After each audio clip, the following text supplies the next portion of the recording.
Bagaimana anak-anak? Apakah kalian sudah siap untuk belajar hari ini? Pastinya sudah siap ya? Apalagi kalian sudah siap menerima materi dan tugas dari Mr. Fuad. Baik, untuk belajar hari ini yaitu tentang tema 3C, subtema 1, pembelajaran 3. Baik, kita langsung ke materi yang pertama, yaitu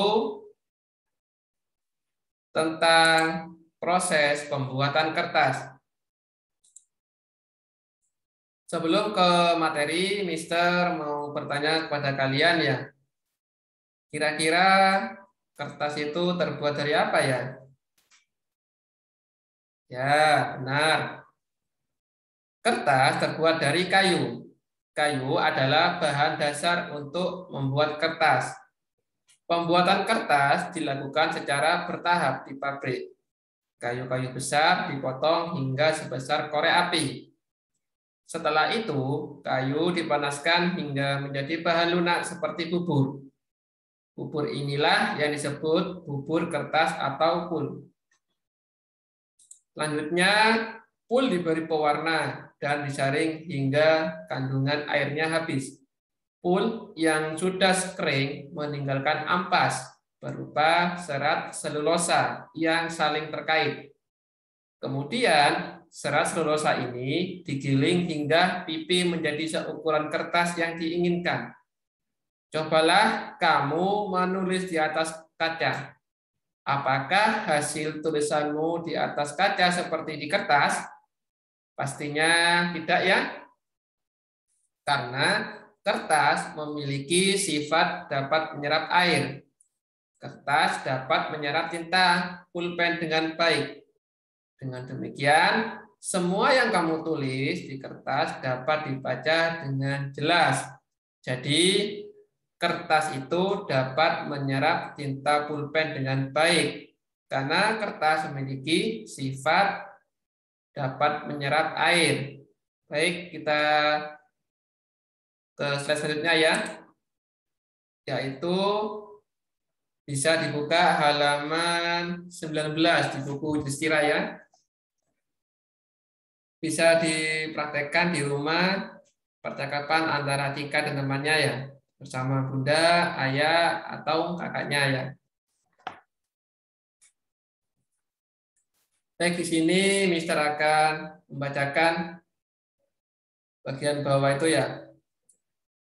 Kayu banyak dimanfaatkan oleh manusia, misalnya sebagai bahan bangunan, membuat perabot rumah tangga, dan juga untuk membuat kertas. Karena kebutuhan kayu semakin meningkat, pepohonan di hutan semakin banyak yang ditebang. Akibatnya, hutan menjadi rusak. Banyak bencana alam yang terjadi akibat rusaknya hutan, seperti terjadinya banjir dan tanah longsor pada musim hujan, serta kekeringan pada musim kemarau. Udara di bumi juga semakin meningkat. Betapa pentingnya hutan bagi kehidupan di bumi. Oleh karena itu, kita harus menjaga kelestariannya. Salah satu cara menjaga kelestarian hutan adalah dengan menghemat pemakaian kertas. Jadi, di sini jika kalian mempunyai kertas, jangan disobek, jangan dibuat mainan ya. Jika untuk buku yang masih bisa dipakai kembali gitu ya. Baik, selanjutnya ke materi yang kedua, yaitu pengukuran dengan alat ukur panjang yang berbeda.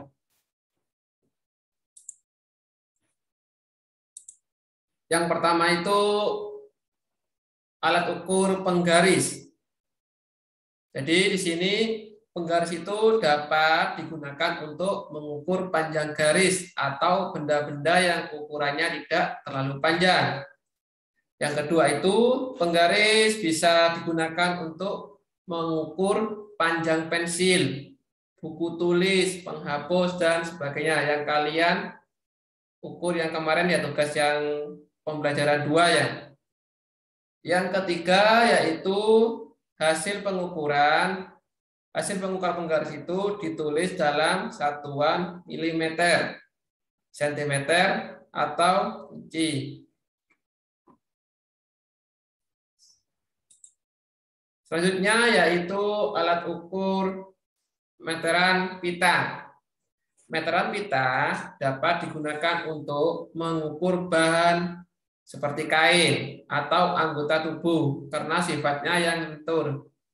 Jadi kalian ketika mau menjahitkan baju, alat ukur ini yang digunakan oleh penjahit ya. Materi pita digunakan menjahit untuk mengukur panjang anggota badan, panjang kain, dan sebagainya. Untuk yang ketiga, hasil pengukuran meteran pita dapat ditulis dalam satuan sentimeter yang ditulis cm ini ya, atau meter m ya. Selanjutnya yaitu alat ukur meteran roll. Kira-kira kalian pernah melihat alat ukur seperti ini ya? Ya, pastinya kalian pernah melihat ya? Pernah dipakai untuk tukang biasanya ya. Jadi meteran roll kecil biasanya digunakan oleh tukang kayu atau pekerja bangunan karena bentuknya yang kecil dan mudah dibawa. Yang kedua, meteran saku digunakan pekerja bangunan untuk mengukur panjang bidang lahan bangunan, dinding, atau bahan bangunan. Hasil pengukuran dapat ditulis dalam satuan sentimeter dan meter. Untuk selanjutnya yaitu meteran roll besar. Biasanya ini digunakan oleh tukang bangunan untuk mengukur tanah, ya. Yang kedua, meteran gulung digunakan pekerja menggunakan untuk mengukur panjang bidang lahan, bangunan, dinding, atau bahan bangunan. Yang ketiga, hasil pengukuran dapat ditulis dalam satuan sentimeter dan meter. Baik, selanjutnya. Nah, yang ini pasti kalian belum pernah melihat ya. Ya, ini adalah jangka sorong. Biasanya digunakan peneliti untuk mengukur panjang benda yang kecil, garis tengah benda berbentuk bulat atau kedalaman lubang. Ya.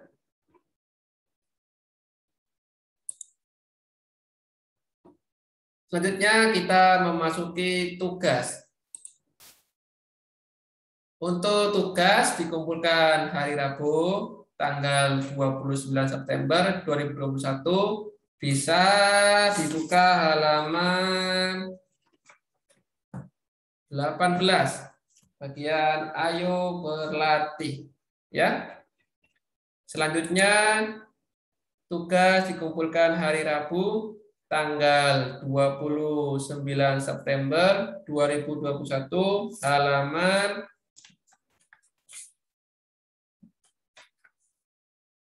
22. Selanjutnya, tugas berikutnya yaitu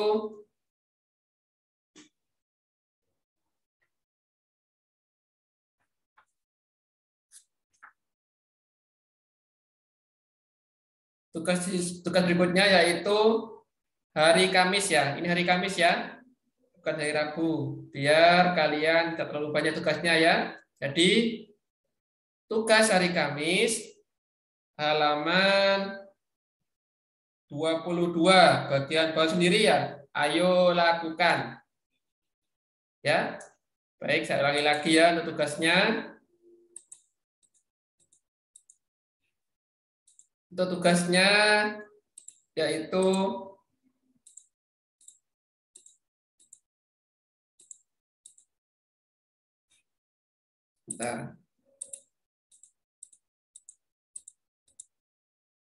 tugasnya yaitu tugas dikumpulkan hari Rabu.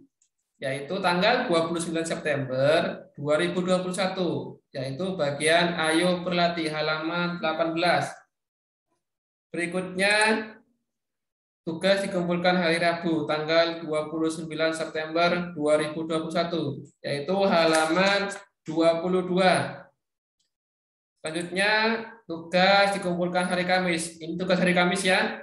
Bagian ayo lakukan. Biar kalian tidak capek untuk mengerjakan tugas dari Mr. Fuad ya. Baik. Sekian dari Mr. Fuad. Mudah-mudahan kalian diberi kesehatan dan kemudahan untuk mengerjakan tugas-tugas dari Mr. Fuad ya. Sekian, terima kasih. Wassalamualaikum warahmatullahi wabarakatuh.